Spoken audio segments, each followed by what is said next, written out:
Welcome back. You know, we had such great feedback on our next guest last segment last week. We wanted to do it again. We might even make it a weekly segment.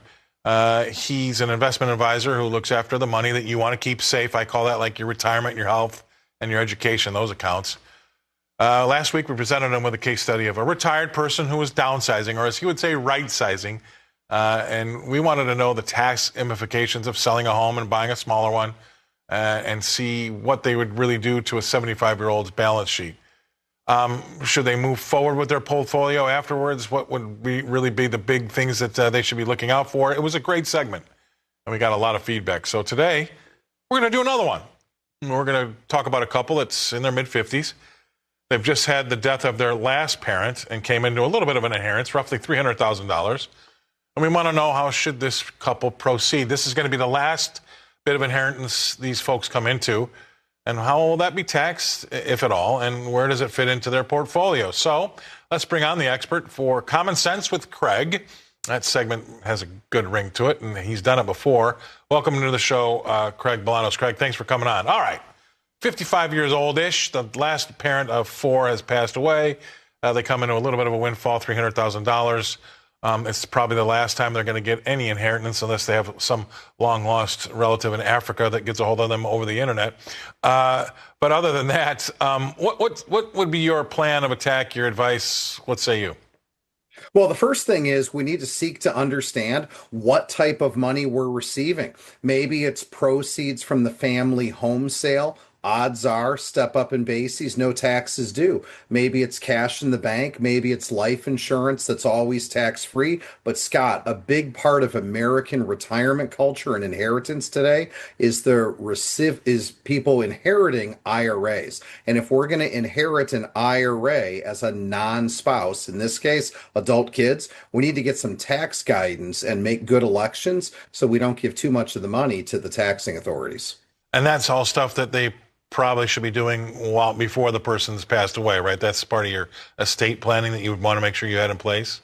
Well, there's the estate planning that needs to come in place, and then there's simply the basics. You know, if you inherit an IRA, you've got a couple of choices. One, you can take all the money out in a lump sum and pay a huge amount of taxes. Don't do that. Number two, you can go ahead and roll that IRA you're inheriting into a beneficiary IRA, an inherited IRA, and then use what's called the 10-year stretch to go ahead and control and influence the taxes at a pace and cadence that's good for you and your family. Because, Scott, after all, each of our tax returns look different. But after we've gone ahead and mastered the taxes, then I think it's what you and I have long talked about before. Retirement's all about cash flow. Retirement's not about the nest egg. And the easiest way to increase cash flow is to not have any debt. So I think taking a look and saying, hey, it might not be buying a new car. It might be paying off the existing vehicles, paying off the existing home equity line of credit, or paying off those student loans you co-signed as a Parent Plus sponsor for your son or daughter. All right, great stuff. And you and I have gone over this a lot before, too. I think that, 2022, 2023-ish, and to a large part, that's why I think Trump won the election. But I think we were in a recession. We just didn't name it one. We did have 2 quarters of negative growth in 2022. That's when I started Recession Island, but we're going to see a little bit later in the show. We did have somebody write in asking if Recession Island is just a vacation spot now, and maybe it is, maybe it isn't. But I wanted to talk to you about one of the things that really affects a lot of those returns and those portfolios, whether it may be stocks and bonds, and also it can affect taxes, is interest rates. And where do you stand on Jay Powell and his position right now? Tomorrow, he's most likely not going to change rates. We're all going to listen to what he has to say. But what are your thoughts on the overall economy, and then what are your thoughts on where rates should be on the back of that?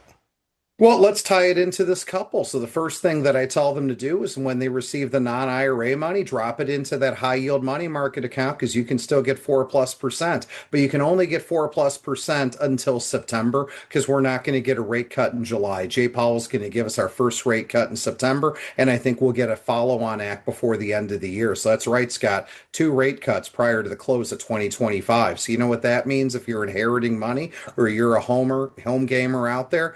Don't just get in love with these high yield savings accounts, start locking in the rates now. Lock in those treasuries, lock in those short term CDs, because you don't want to be on the other side of falling rates. Protect the rates now. A lot of questions I get from people that ask me what they should do with their cash, and I tell them to put it into these, shorter term, higher rate CDs. The next question out of their mouth is, yeah, but what if I need the money? What happens if I have to take it out? Can you talk to that for a second?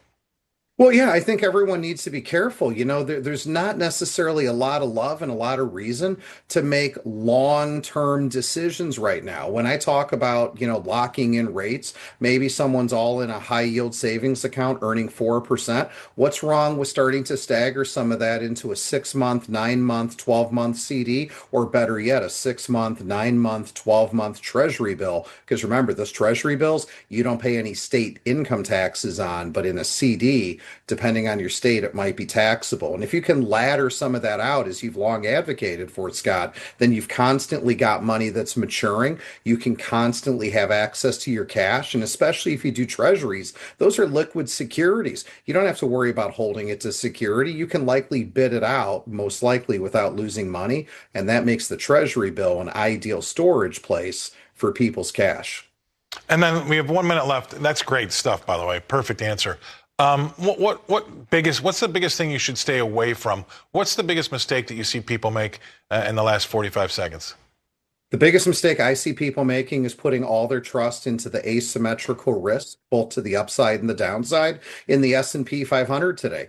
Everybody has recency bias. Do not expect the last 15 years of S&P 500 returns to look anything like the next 15 years. I think everybody needs to be diversifying their diversifiers. There again, I said it this week, Scott. I think you need to look beyond the S&P 500 and be very intentional with your money, because I think there is a new market cycle. There's a global cycle that's awakening, and people should be embracing that in order to be successful in the next run that we have. Man, it's all good stuff. Great stuff. Always great to have you on. People love this segment. We're going to make sure that we do it every week. Thank you very much, Craig. Craig Bolanos. He's the co-founder of the VestGen Wealth Partners in Chicago. Thanks for coming on, Craig. All right.